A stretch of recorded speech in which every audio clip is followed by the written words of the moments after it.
The town of Darriston was small, almost forgotten. Those who lived there were used to routine.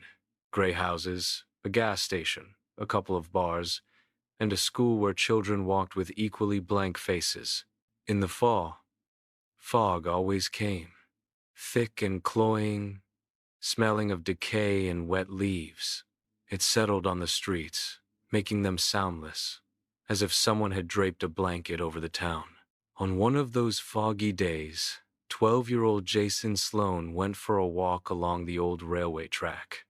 It was rusty, with some of the rails buried in the ground and the sleepers sticking out of the mud like bones. His mother had forbidden him to go there, saying it was a bad place, but the boy was curious about exploring the forgotten corners. He found it in a rusty barrel near the embankment. At first, it looked like a toy. A banana. A large, bright yellow banana with a smooth, shiny skin. But there was a strange face sticking out of it, not a toy face. It was a monkey's face, red and heavy-eyed. Its eyes seemed to be following Jason, and there was an expression of irritated discontent in the folds around its mouth. "What the hell?" the boy muttered, leaning closer. The monkey seemed to be breathing. The skin on its cheeks was slightly trembling, as if blood were pulsing beneath it. White teeth gleamed in the depths of its mouth. Jason recoiled. But the strange creature didn't move.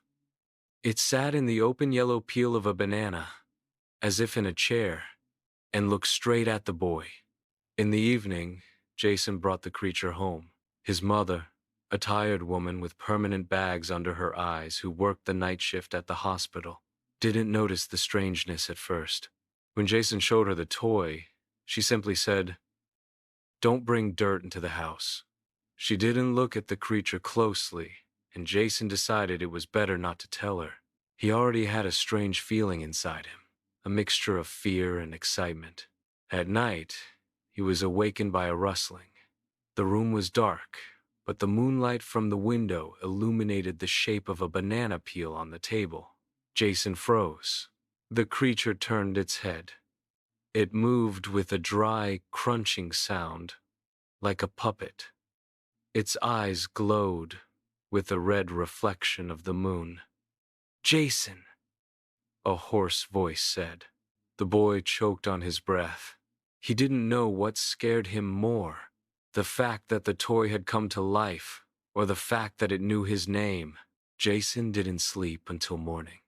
He lay under the covers, listening to the creature move around on the table, scratching at the wood as if testing its strength. Occasionally, it would make a soft, mewing sound, like a monkey's cry, but muffled, as if it were underwater. At dawn, the boy had the courage to look. The banana was still. The creature's face seemed frozen, dead. But Jason no longer believed in its stillness. He knew it would come to life at night. He went to school pale, with red eyes. His classmates teased him, but Jason didn't care. All he could think about was what would happen the next night. It wasn't until 2 days later that his mother noticed something was amiss. She returned from her night shift and heard strange voices coming from her son's room. The door was ajar. Jason was sitting on the floor, facing the table, whispering, "I don't want. No, leave her." The woman stepped inside. "Who are you talking to?" The boy flinched and turned around quickly. His face was deathly pale. "No, no one." She looked at the table. There was a toy on it, a yellow peel and a monkey's face. The woman frowned. "It's a strange doll," she said, reaching out her hand. "Don't touch it," Jason shouted, causing her to flinch. She removed her hand and left, thinking that the boy just needed sleep. But a feeling of unease settled in her mind. Something was wrong. That night, Jason heard the voice again. "She's getting in our way, Jason. Your mother. She doesn't believe. She's going to take me away from you." His voice was hoarse, but insistent, almost gentle, as if the banana monkey was his only friend. "No," the boy whispered. "She won't do it." The creature cocked its head to one side. His skin seemed to shine wetly in the dark. He'll do it. All mothers do that. They don't understand. You have to choose. Either me or her. Jason covered his ears with his hands, but the words penetrated inside, right into his head. On the third night, the mother woke up to a strange sound. It sounded like someone was giggling in the house, subtle, nasty. Laughter was coming from his son's room. She slowly opened the door and saw. Jason was sitting on the bed, and the banana was next to him, right on the pillow. The creature's eyes glowed a dull red, and the son whispered almost tenderly, "I'm not giving it to you. I'm not." The woman screamed and turned on the light. The toy was still again, only the monkey's face with a frozen grimace. "Oh, Jason, what's going on?" Her voice trembled. The boy burst into tears. "Mom, he's talking to me. He wants you." She grabbed the strange object and carried it to the kitchen, despite her son's cries.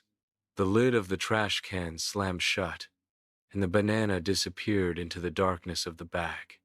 The woman returned to the room, trying to calm her son. But that night, the trash can was empty.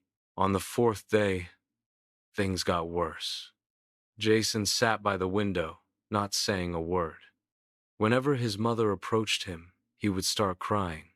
She tried to talk to him, but he looked past her as if she didn't exist. That evening, strange things began to happen in the house. First, the lights went out, as if someone had unplugged the power.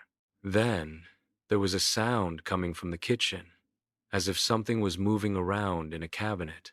The woman opened the door and saw that the banana was back on the top shelf, its skin neatly spread out and its eyes glowing in the dark. She screamed, grabbed a broom, and struck it.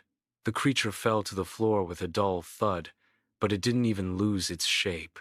It seemed to become denser, heavier. The monkey's face grinned. The woman ran upstairs, slammed the door, and leaned against it. Her heart was racing. She could hear something shuffling and scratching on the kitchen's linoleum floor. Then the voice came. But this time, it was right in her head. "Jason is mine, and we're going to clean you up."